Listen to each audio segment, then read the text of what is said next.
السلام عليكم ورحمة الله وبركاته، متابعينا في كل مكان، يا رب تكونوا بخير إن شاء الله. ورجعنا لكم النهاردة في فيديو جميل سهل وبسيط جدا مع الشيف إبراهيم حسن. وطبعا زي ما انتم شايفين قدامكم، مش عايزين حد يقول لكم احنا هنعمل ايه النهاردة. احنا هنعمل الرز كريستال بطريقة سهلة وبسيطة جدا، بس بطريقة مميزة شوية مع الشيف إبراهيم حسن، وفي نفس الوقت مش مكلفة، وبيتعمل بطريقه سهله وبسيطه جدا. زي ما انتم شايفين الرز قدامكم اهو نازل، يعني احنا لو بدرناه على الارض هيتبدر. طبعا عايزين تعرفوا الشيف ابراهيم حسن عمل ازاي الرز الكريستال ده بالطريقه والشكل الجميل اللي انتم شايفينه قدامكم ده. يا ريت تتابعونا في الفيديو، ما تنسوناش في اللايك والشير والاشتراك في القناه. يلا بينا على الفيديو بتاعنا بسرعه. بسم الله الرحمن الرحيم. زي ما انتم شايفين كده هنبدا معاكم نعمل شويه رز كريستال، حاجه بسم الله ما شاء الله. كده هناخد ربع كمية الرز اللي احنا هنعملها، ونبدأ نحمرها زي كده لحد ما تاخد اللون الذهبي بتاعنا او لون الكريستال اللي احنا عارفينه. طبعا احنا شطفنا الرز شطفة كده خفيفة عشان الرز معانا ينزل كمية النشا اللي بتبقى موجودة فيه. طبعا السمك بيتاكل مع رز كريستال او رز ابيض او رز صيادية، ده على حسب الذوق بتاعك. طبعا احنا حطينا معلقة زبده مع شويه زيت، وفي ناس بتعمله بزيت خالص ما بيحبوش معاه لا زبده ولا سمنه. بس هي بتبقى اذواق على حسب انت ما بتحب بالظبط. طبعا احنا عشان ما نطولش عليكم في الفيديو، هنسيب الرز بس لحد ما ياخد لون كده ونرجع لكم تاني على طول. زي ما انتم شايفين كده الرز الكريستال بتاعنا بدأ ياخد لون اهو زي ما انتم شايفين. طبعا احنا مش هننزل الرز البقيه، مش هننزل ببقيه كميه الرز على الوضع ده، لا احنا لازم الرز بتاعنا يلون لحد ما ياخد اللون الذهبي خالص. مش هياخد وقت معاك خالص، بطريقه سهله وبسيطه لكل الستات او كل البنات المتجوزين اللي ما بيعرفوش يعملوا رز.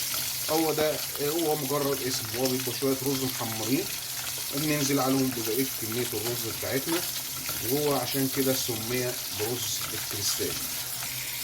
شايفين اللون كده حاجه بسم الله ما شاء الله. مش عايز اقول لكم شكل الرز عامل ازاي. طبعا هو اللون عندي غير اللون اللي طالع في الكاميرا. طبعا هننزل بكميه الرز الباقيه معانا اهي، وهنسخن بس شويه الرز بتاعنا. في تركايه كده هعملها معاكم برده.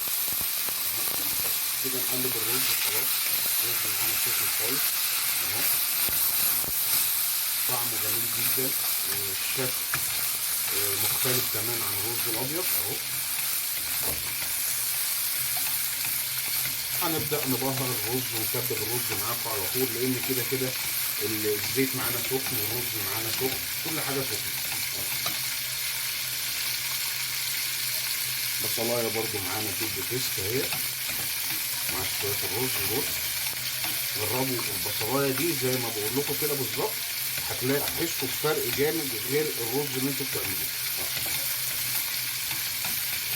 هنجيب شويه فلفل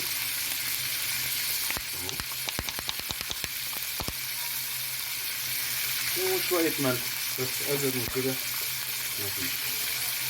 نحط الملح كمان واحده بس كده شويه، وهنبدا نقلب الرز تقليبه كمان اهو.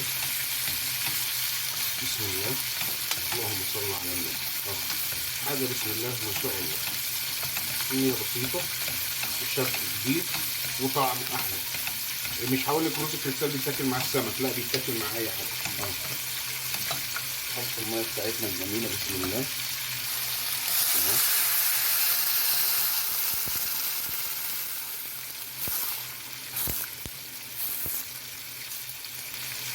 حلو قوي.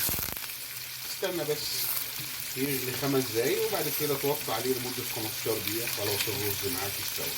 طبعا هنقفل معاكم الفيديو دلوقتي ونرجع لكم تاني بعد الرز بتاعنا نزل. زي ما انتم شايفين يا جماعه حاجه بسم الله ما شاء الله، شويه رز بيقولوا يانا يانا اهو. اهو شايفين الشكل عامل ازاي واللون، الطعم بقى مش عايز اقول لكم عامل ازاي، حاجه تحفه تحفه تحفه اهو. تعالى بقى نغرف الرز ده مع بعض. شويه بدنجان مخلل بقى من اللي قلبك يحبهم، مع شويه السمك الرايقين مع شويه الرز الكريستال، حاجه بسم الله ما شاء الله. شايفين البدنجان عامل ازاي والدقه فيه عامله ازاي. ان شاء الله فيديو تاني كده نعمل لكم البدنجان المخلل وطريقه البدنجان المخلل بطريقه سهله وبسيطه جدا وطعم تحفه، ان شاء الله يعجبكم. هنغرف الرز مع بعضينا دلوقتي ان شاء الله. بسم الله ما شاء الله، زي ما انتم شايفين الرز مفرفر مفلفل، مش مفرفر اهو، حاجه بسم الله ما شاء الله. طبعا عايزين تعرفوا الشيف ابراهيم حسن عمل ازاي الرز الجميل ده. طبعا ما تنسوناش في اللايك والشير والاشتراك في القناه وتفعلوا زر الجرس عشان يوصلكم كل جديد مع الشيف ابراهيم حسن.